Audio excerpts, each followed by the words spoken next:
ஐந்து கரத்தனை யானை முகத்தனை இந்தின் இளம் பிறை போலும் எயிற்றனை நந்தி மகன் தனை ஞான கொழுந்தினை புந்தியில் வைத்து அடி போற்றுகின்றேனே. நீடாழி உலகத்து மறை நாளோடு ஐந்தாக நிலை நிற்கவே பாடாத தவ வாய்மை முனிராஜல் மாபாரதம் சொன்ன நாள் ஏடாக வடமேறு வெற்பாக அம்கோர் எழுத்தாணி தன் கோடாக எழுதும் பிரானை பணிந்து அன்பு கூர்வாமரோ. அன்பர்களே, பெரியோர்களே, தாய்மார்களே, குழந்தைகளே, சிடிஎன் நேயர்களே, எல்லாம் வல்ல இறைவன் முருகப்பெருமானுடைய தனிப்பெரும் கருணையினாலே மகாபாரதத்திலே இன்றைக்கு 4வது பகுதியாக காதலுக்கு கண்ணில்லை என்ற தலைப்பிலே சில நல்ல பகுதிகளை உங்களோடு பகிர்ந்து கொள்ளப்பெற்ற இந்த நல்ல வாய்ப்பை உண்மையிலேயே மிகச்சிறந்த வாய்ப்பாக கருதி முதலில் உங்கள் அனைவருக்கும் என்னுடைய பணிவான வணக்கங்களை தெரிவித்துக் கொள்ளுகிறேன். சந்திர வம்சத்து வரலாற்றை சொல்வதற்கு சந்திர நாளையே தேர்ந்தெடுத்து தந்திருக்கிறார்கள், திங்கட்கிழமை. இந்த சந்திர வம்சத்திலே வரிசையாக ஒவ்வொருவனும் மிக உயர்ந்தவனாக இருந்த காரணத்தினாலே அவர்களுக்கு பின்னே வருகிறவர்களுக்கெல்லாம் அவர்கள் பெயரையே குலமாக வைக்கிறார்கள், பரத குலம் என்றார்கள். அந்த பரத குலத்திலே வருகிறவன் அத்தி. அந்த அத்தியினுடைய பெயரிலே தான் அத்தினாபுரம், இப்போது நம்முடைய நாட்டினுடைய தலைநகராக இருக்கிறது டெல்லி மாநகரம், அதுதான் அத்தினாபுரி. அதனாலதான் அங்கு அவ்வளவு அரசியல் விறுவிறுப்பு, சலசலப்பு, சதிர் எல்லாமே, சதி ஆட்டங்கள் எல்லாமே இருக்கின்றன. திருதராஷ்டிரர்களுக்கும் கௌரவர்களுக்கும் எப்படி அந்த அத்தினாபுரியிலே நடந்ததோ பல்வேறு வகையான வேலைகள் அதுபோல இப்போது நடக்கிறது. விடிந்தால் என்ன ஆகுமோ என்று ஒவ்வொரு நாளும் அரசியல் சூழ்நிலைகள் மாறிக்கொண்டே இருக்கின்றன. அந்த அத்தி என்கிறவனுக்கு மிக அருமையான ஒரு பிள்ளை பூரு என்கிறவன் பிறந்தான். அவனுடைய சிறந்த தன்மைகளினாலே அவனுக்கு பின்னே வந்தவர்களை எல்லாம் பூரு குலத்தை சார்ந்தவர்கள் என்று சொன்னார். அந்த பூரு குலத்திலே குரு என்கிறவன் தோன்றுகிறான். அவனுடைய சிறப்பு என்ன பாருங்கள். சில பேர் அரசராக இருந்தால் அரச செயல்களை நன்றாக செய்வார்கள், போர் தொழில் தெரியாது, அதற்கு சேனாதிபதியை அனுப்பி விடுவார். அரச காரியங்களும் தெரியும், போர் தொழிலும் தெரியும், ஆனால் அவனுக்கு ஒரு யாக காரியங்கள் வேதத்தில் என்னென்ன விதித்திருக்கிறதோ அந்த நல்ல செயல்களை எல்லாம் செய்வதற்கு அவர்களுக்கு தெரியாது, நேரம் இருக்காது, நினைவு இருக்காது, பெரியவர்கள் சொன்னாலும் பின்பற்ற மாட்டார். ஆனால் இந்த குரு என்கிற மன்னன் போர் தொழிலில் வல்லவனாக இருந்தான். ஒரு அரசன் எவ்வளவு நீதிமானாக இருக்க வேண்டுமோ அவ்வளவு அரச நீதிகளினுடைய ஒவ்வொரு நுட்பத்தையும் நன்றாக தெரிந்து எதை செய்தாலும் அவன் முறைப்படி அரச நீதிப்படி செய்தான். வேதம் சொல்லுகிற யாக தொழிலிலேயும் அவன் வல்லவனாக இருந்தான். ஆகவே அவனுக்கு பின்னே வருகிற யாராக இருந்தாலும் அவர்களை குருகுலத்தில் தோன்றியவர் என்று சொல்லும்படியாக அவன் மிக உயர்ந்தவனாக இருந்தான். அந்த குருகுலத்திலே பிரதீப மகாராஜா, பிரதீபன் என்கிறவன் தோன்றினான். தீபம் என்றால் ஒளி, பிரதீபம் என்று சொன்னால் மிகச்சிறந்த ஒளி, ஞான ஒளி என்றே சொல்லலாம். மகாபாரதத்திலே நீங்கள் சில பேர் இது வேறு ஏதோ ஒரு இனத்திற்கு சார்ந்தது, இதை ஏன் நாம் பரப்ப வேண்டும், இதில் என்ன இருக்கிறது, செந்தமிழில இல்லாத காவியங்களா, திருக்குறள் ஒன்று போதாதா? திருக்குறள் இலக்கியம் அல்ல, அது இலக்கண நூல், அறநூல், வாழ்க்கையில் பின்பற்ற வேண்டிய நூல். திருக்குறளை விட நன்றாக சிந்தித்து பார்த்தால் பகவத்கீதை ஒரு படி குறைவுதான். பல இடங்களிலே நான் இதை சொல்லியிருக்கிறேன். யாரோ சில பேர் வருந்துவார்களே என்று என் கருத்தை நான் மாற்றிக்கொள்ளுகிற பழக்கம் இல்லாதவன். ஆனால் திருக்குறளை எடுத்து சொல்லுகிறவர்கள் குறைந்து கொண்டே வருகிறார்கள், பின்பற்றவும் தயங்குகிறார்கள். இந்த மகாபாரதத்தில் நீங்கள் பல நீதிகளை அங்கங்கே காணலாம். நான் முன்னே பலமுறை குறிப்பிட்டது போல ஒருத்தி 5 பேரை மணந்து கொண்டாளே என்கின்ற ஒரே எண்ணத்தோடு இந்த மகாபாரதத்தை நீங்கள் பார்க்கவே கூடாது. பகுத்தறிவுக்கு ஒத்து வர என்ன உன் பகுத்தறிவு என்னன்னு எனக்கு தெரியாதா? நம்முடைய பகுத்தறிவெல்லாம் என்ன பகுத்தறிவு? பகுத்தறிவின் அடிப்படையில் தோற்றுவிக்கப்பட்ட நிலைமையெல்லாம் இன்றைக்கு நாட்டில் எப்படி நடந்து கொண்டிருக்கிறது? சரியான பகுத்தறிவாக இருந்தால் எல்லாம் அதை பின்பற்றி இந்த நாடு உயர்ந்த நாடாக, சிறந்த நாடாக, வளமிக்க நாடாக, உலகத்தில் சிகரத்தில் இருந்திருக்க வேண்டும் அல்லவா? ஆகவே வாழ்க்கையில் நுட்பமான விஷயங்களை தருகிற ஒரு அருமையான ஒரு காவியம் மகாபாரதம். பிரதீப மகாராஜா சிறந்த முறையில் ஆட்சி செய்தான். அவன் ஆட்சி மாட்சியோட விளங்கியது. ஆனால் எல்லாரையும் போலே அவனும் ஒரு தந்தையாகி அருமை குழந்தையை கொஞ்சுகின்ற வாய்ப்பு இல்லாதவனாக இருந்தான். கட்டில் நம்ம இஷ்டத்துக்கு செய்யலாம், ஆனால் தொட்டில் இறைவன் கொடுத்தால் தான் வரும். நம்ம குருநாதர் வாரியார் சுவாமிகள் அருமையா சொல்வார். ஆகவே இறைவனை நினைந்து நாம் தியானம் செய்து தவம் இருந்து குழந்தை பேற்றுக்கான வழியை தேடலாம் என்று அவன் கங்கா நதி கரையிலே போய் அமர்ந்து கண்களை மூடி தியானத்திலே இருந்து தவம் செய்கிறான். நன்றாக கவனியுங்கள். இந்த காலத்து திரைப்படங்களை எல்லாம் பார்த்து நம்முடைய இளைஞர்களுடைய உள்ளங்கள் எல்லாம் தடுமாறி கொண்டிருக்கிற காலம் இது. நான் உன்னை என் கண்களால் துகில் உரைத்தேன், நீ என்னை காதல் என்றெல்லாம் பாடுகிறார்கள். பாடலை எழுதி கொடுத்தவனும் தமிழன் தான். இந்த நாடு தேருமா? துகில் உரித்த துச்சாதனனை விட இந்த பாட்டு எழுதியவன் 1000 மடங்கு அயோக்கியம். பிரதீப மகாராஜா போய் கங்கை கரையிலே அமர்ந்து எனக்கு ஒரு குழந்தை வேண்டும் என்று இறைவனை நினைந்து வழிபாடு செய்கிறான், தியானம் செய்கிறான், தவம் செய்கிறான். அப்போது அங்கே அந்த கங்கை நதியே ஒரு அழகிய இளம் பெண்ணாக வடிவெடுத்து வந்து அந்த தியானம் செய்கின்ற தவம் செய்கின்ற யோக நிலையிலே இருக்கின்ற பிரதீப மகாராஜாவுடைய வலது தொடையிலே அமர்கிறாள். தியானம் கலைகிறது. சட்டென்று விழித்து பார்க்கிறான். அழகே வடிவான பெண், எங்கு தொட்டாலும் அழகு. என்ன சொன்னாலும் கவிதை, உன்னை எங்கெங்கு தொட்டாலும் இனிமை. புலமைப்பித்தன் பாடியிருக்கார்களவா? ஆனால் இவர் என்ன சொல்லுகிறான்? பிரதீபன், தீபம் என்றால் ஒளி, பிரதீபம் என்றால் மிக உயர்ந்த ஒளி, ஞான ஒளி. வீட்டில் சாப்பிட்டால் அதுக்கு சாதம், கோயிலில் கொடுத்தா அதுக்கு பேர் பிரசாதம். மிக உயர்ந்தவன். வலது தொடையிலே எம்பிராட்டி கங்காதேவி அமர்ந்திருக்கிறாள். இவன் விழித்தெழுந்து அம்மா வணக்கம்னு. பொதுவாக நான் பல தடவை சொல்றேன், திருப்பி திருப்பி சொல்ல. நான் பாட்டிய பாட்டின்னு பேரன் சொன்னா கோச்சிக்கிற காலம் இது. ஏடா பாட்டியா கையில தனியா ஓடிட்டு இருக்கிறேன், பெரியம்மான்னு சொல்லுவேன் பாரு. அழகு 16 நிறையாத பருவம் மங்கை. இவர் என்னன்னு சொல்றாரு பிரதீப மகாராஜா? அம்மாங்கிறாரு. அந்த அம்மா கோவம் வந்துருது. என்ன பார்த்து அம்மாங்கிற? என்னை நீ திருமணம் செய்து கொள், நான் உன்னை விரும்புகிறேன். அம்மா வணக்கம், நன்றி, மகிழ்ச்சி,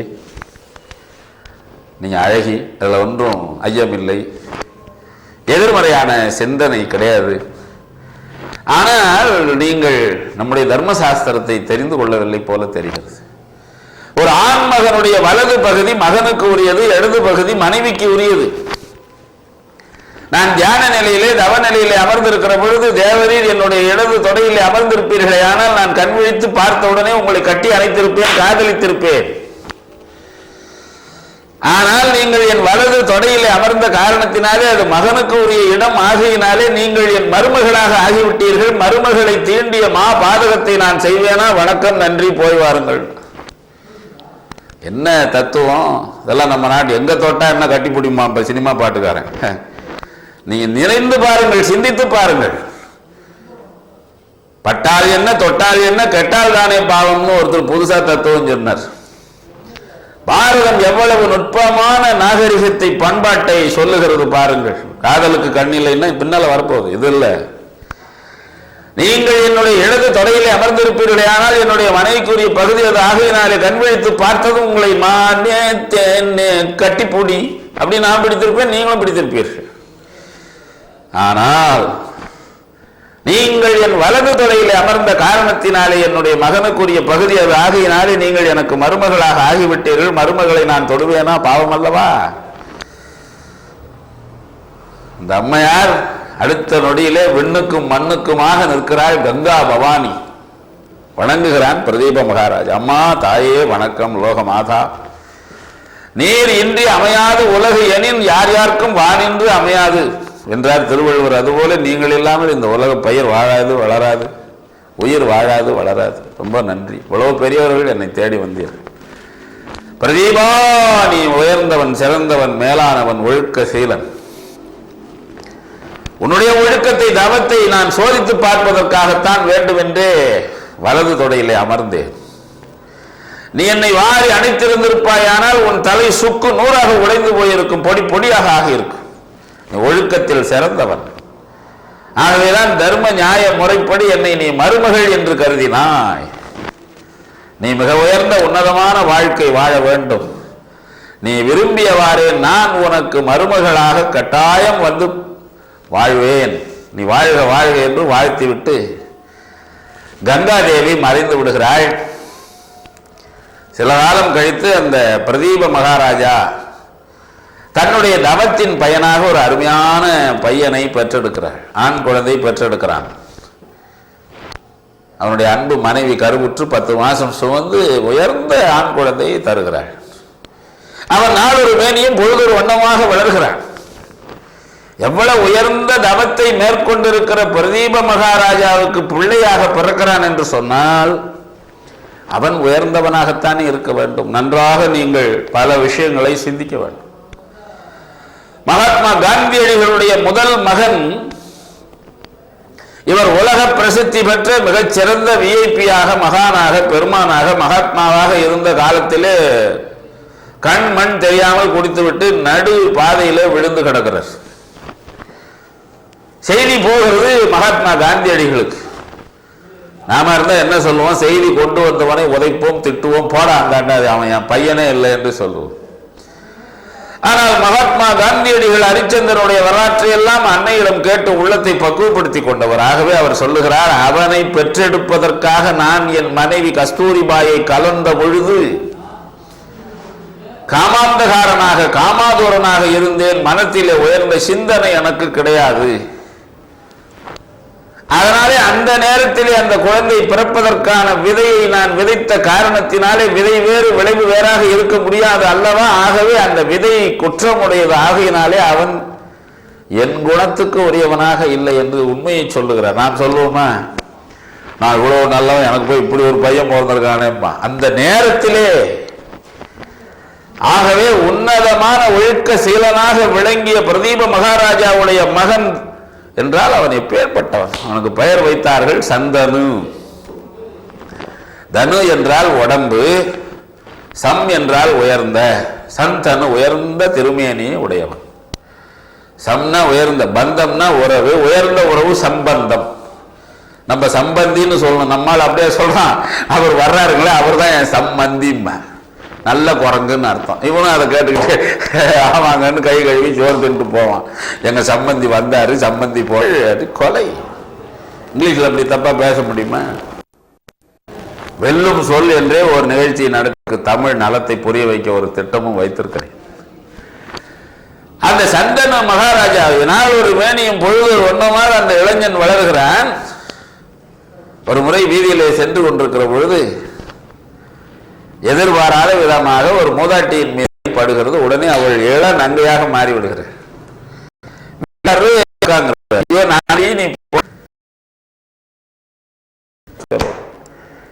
சென்று விடுகிறார்கள். அவர் ஒரு தொழு நோயாளியை பார்க்கிறார் சந்தனு மகாராஜா.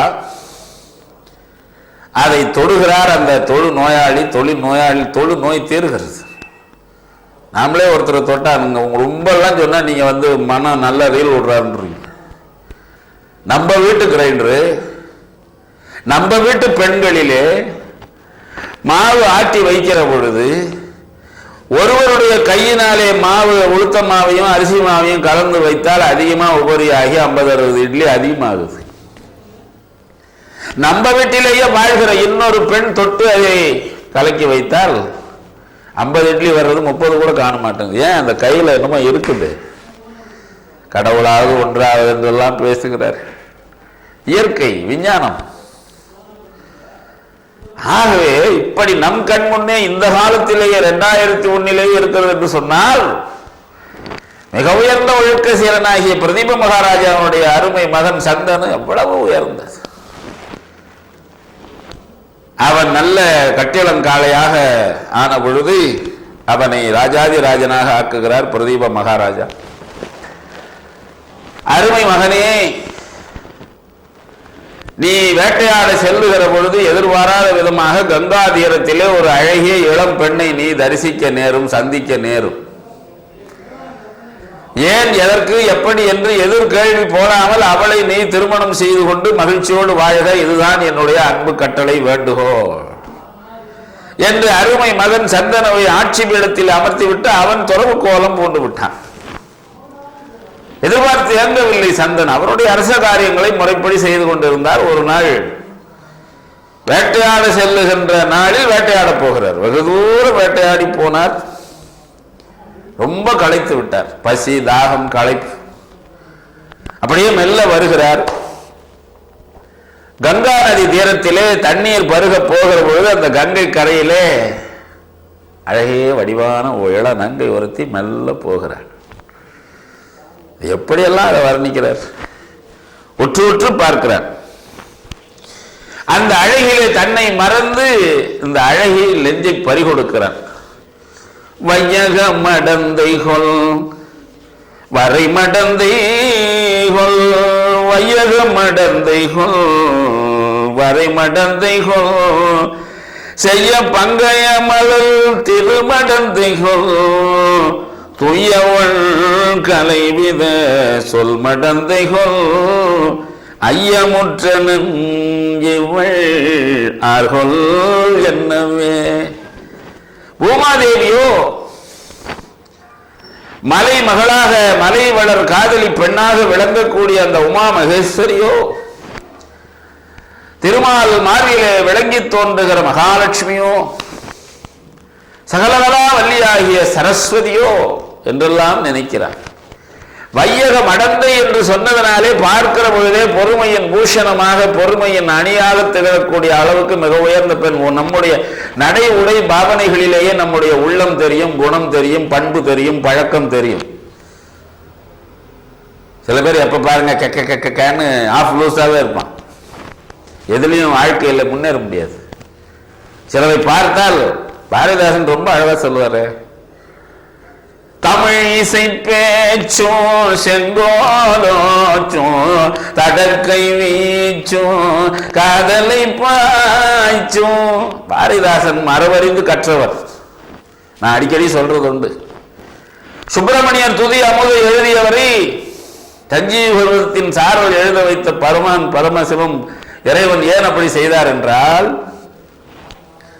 ஆன்மீக உலகில் இருந்திருந்தால் 10ஓடு 11ஆகத்தான் அவர் இருந்திருப்பார். பாவேந்தராக ஆகியிருக்க முடியாது. இப்போ எவன் போட்டுக்கிட்டானுங்க போட்டு கவி சக்கரவர்த்தின்னு போட்டுக்கிறான், கவிமா மன்னர்னு போட்டுக்கிறான்.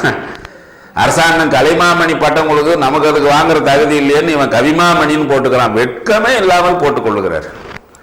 கவிஞர்னு நாம் சொல்லித்தான் தெரிய வேண்டும் என்றால் அந்த கவிஞர் பட்டம் நமக்கு தேவையா? பேசினாலே கவிஞர்னு தெரியுமே. ஒரு முறை பாகீச கலாநிதி ஹீபா ஜெகநாதன் அவர்கள் தலைமையில் காளிப்பட்டியில் ஒரு பட்டி மண்டபத்திலே கலந்து கொண்டோம்.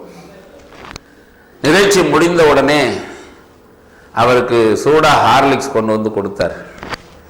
பதமா கொடுக்கலாமே என்று விருந்தோம்பியவர் ஆற்றிக் கொண்டிருந்தார்.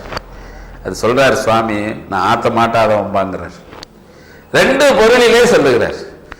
என்னால் அதை ஆற்ற முடியாது. ஒன்று, நீ ஆற்றுகிற வரை நான் தாங்க முடியாது, எனக்கு வயிறு பசிக்கிறது. 2 பொருள். கவிஞன்னா வார்த்தையெல்லாம் கவிஞா இருக்குமே, பேசுகிற பொழுதே கவிதையாக பேசலாமே. கவிஞன்னா the spontaneous overflow of powerful feelings இங்கிலீஷ்ல. the spontaneous உட்காந்துக்கிட்டு எழுத்த எண்ணி எண்ணி போட்டு சொருவி சொருவி சொருவி எடுத்து பார்த்தா ஈங்குது.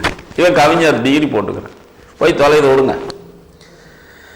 ஆகவே பார்க்கிற பொழுதே அவருடைய பொறுமையினுடைய பெருமை தெரிகிற அளவுக்கு அந்த அழகிய இளநங்கை இருக்கிறாள். வரை மடந்தைகள், நிலையான உறுதிப்பாடு உடையவள். ஆகவேதான் பார்வதியோ எத்தனை குணமோ 4 வகையான குணம் 4 பெண்கள் மீது ஏற்றி சொல்லுகிறார். பேர் அறிவு படைத்த காரணத்தினாலே அவளை பார்த்து சரஸ்வதியோ, பார்க்கிற பொழுதே இவர் நன்றாக பேசுவார் என்று தெரியும். பேசுகிறவனை பார்த்தாலே தெரிந்து கொள்ளலாம். பேர் அழகு உடையவளாக இருந்த காரணத்தினாலே திருவினும் உருவம் மிக்காள். பெரிய புராணம் தருகிற சேக்கிழார் சுவாமிகள் எந்த பெண்ணை பற்றி பேசுகிற பொழுதும் பார்வதியை விட அழகான பெண் என்று எழுத மாட்டார். வைஷ்ணவமாவது சைவமாவது திருவினும் உருவம் மிக்கார் என்றுதான் பாடுவார். ஆகவே இப்படி எல்லா வகையிலும் உயர்ந்திருக்கிற அந்த பெண்ணை வைத்த கண் வாங்காமல் பார்க்கிறார் சந்தனு மகாராஜா.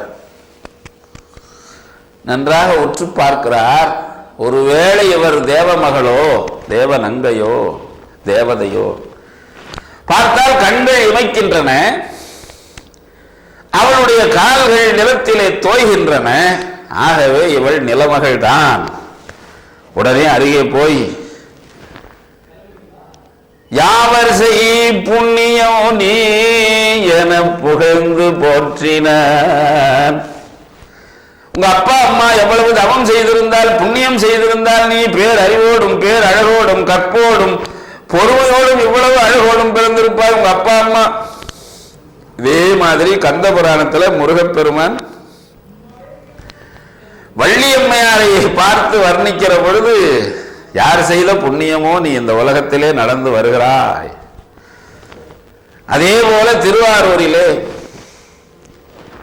நேர் எதிரிலே அழகிய நங்கை ஒருத்தியை பார்த்துவிட்டு நம்முடைய சுவாமி சுந்தரமூர்த்தி சுவாமிகள் அற்புதமோ சிவன் அருளோ என்று பாடுவார்.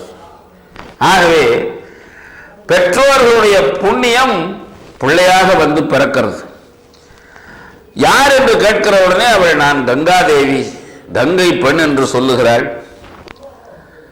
அவள் ஒரு மனசுக்குள்ள அவளுக்கு பழைய காட்சிகள் எல்லாம் ஓடுகின்றன.